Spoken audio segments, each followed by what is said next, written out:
Beyond the Gates family, we gotta talk about the elephant in the room. The Beyond the Gates social media team choosing to not tag Dr. Wendy Osefo in the clip featuring her and Giselle Bryant, and the delusional comments wondering why they didn't tag her. So without further ado, I'm gonna show you some of the delusional comments while I'm reading the charges that Dr. Wendy Osefo is facing that could be the reason why Beyond the Gates and the big bosses, Sheila and Michelle, said, "Don't tag that girl."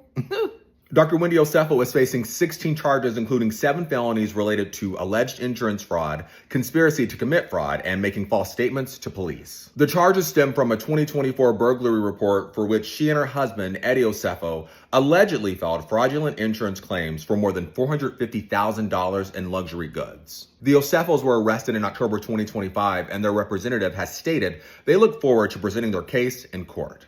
Look, I get it. You are innocent until proven guilty in this country. That's why I've been saying alleged, accused, charged, because Wendy Osefo and her husband Eddie, they're still innocent. They are innocent until proven guilty in a court of law. But that doesn't mean a brand or a show like Beyond the Gates has to continue associating with you while you're going through this trial. Now, if she goes to court and is found not guilty on all of these charges, I say bring Wendy back, bring all the Real Housewives of Potomac onto Beyond the Gates, because I think it's such a cool thing to blur the reality of it all, right? You know, they're in Potomac where the show is set. They're giving them different names, Gloria and Calliope. Calliope, there was a Days character named Calliope. Do you all know what a Calliope is? I'll play it. Anyway, giving them different names, but I just think it's so cool, and it's bringing in fans of that show to see Beyond the Gates. And, you know, I think that there's a lot of overlap between the fans of the Real Housewives franchise and soap operas. So yeah, I'm all for it. Bring them back on, but just keep their messy lives out of our show. Now, about our show, Vanessa is so messy for trying to get clients at the country club. And today, Gloria and Calliope were like, "What is this service you're talking about?" They call the number and they're both like, "Hey, we are happily married. We are not looking for an escort service." And I think it just shows you how, I don't know, desperate Vanessa is to have an outlet of some sort, to have a release of some sort, and not think about her dead husband. The fact that all of her family and friends don't want her with Joey. You know, today, on Monday, Dani and her had the same conversation they've had several times. And Dani's just like, "Listen, I love you. I'm not judging you. I just see you going down this terrible path." And it's tough, right?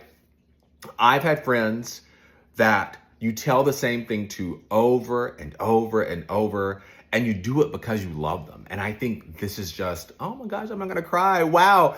I love these characters, obviously, but I think it's just sad. It's just so sad because, like, I can relate to that. And I'm sure so many people can relate to having this friend that is just going down the wrong path and lashing out at you whenever all you want is the best for them. And so I don't know where Vanessa is going, but I hope she sees the light and sees that Dani and Nicole and her kids, Donnell and Deanna, they just want the best for her. And I'm excited, hopefully, in the near future to meet Deanna on screen. Bill can get lost wanting to be a part of the Duprees family because you had that chance whenever you were with Dani. You, and Vernon said it, you hurt one of us, you hurt all of us.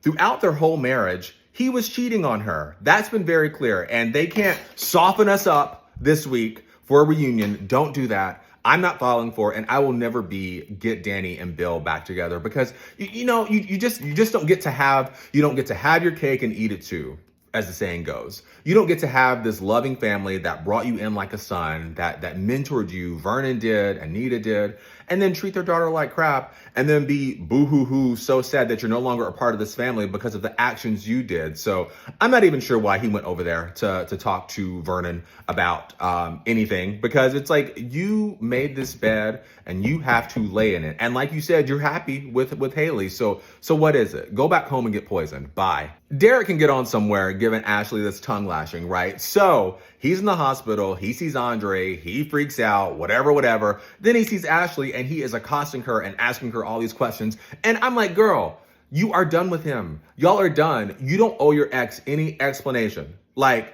even if you want an explanation from them, you're no longer with them. So you don't owe them any explanation. And it doesn't matter. It doesn't matter that she was indecisive. It doesn't matter that she was staying with you because she felt sorry for you. What really does matter is you were lying to her about getting feeling back in your legs. And then after she finds out, she makes you move out. you call your friends, and you call your firehouse buddies, and you make out with one of them inside of our house. I haven't posted that clip yet, but I am. I watched that live, and I was shocked. So for him to come off as sanctimonious and so upset at Ashley, like, dude, get out of here, take your walker, and go on to therapy. And finally, I love that Smitty goes down to the casino to confront Joey over this donation he's trying to make to Martin's campaign. Of course, Martin comes down and is trying to smooth everything over because he knows Joey is a dangerous guy. And he said something that really resonated with me, that, you know, Smitty just wants to see the best in me. And I'm sure you have someone in your life who just wants to see the best in you, alluding to Vanessa. And I love that after this whole scene where they're going back and forth, they walk out and Joey says, "Aren't you forgetting something?" And he holds up the check and Martin says, no, I'm not. And walks out without taking Joey's money. So tell me what you think about Monday's episode. Do you think Ashley deserved that tongue lashing from Derek? Do you think Bill ever has a chance of getting back into the Duprees family fold?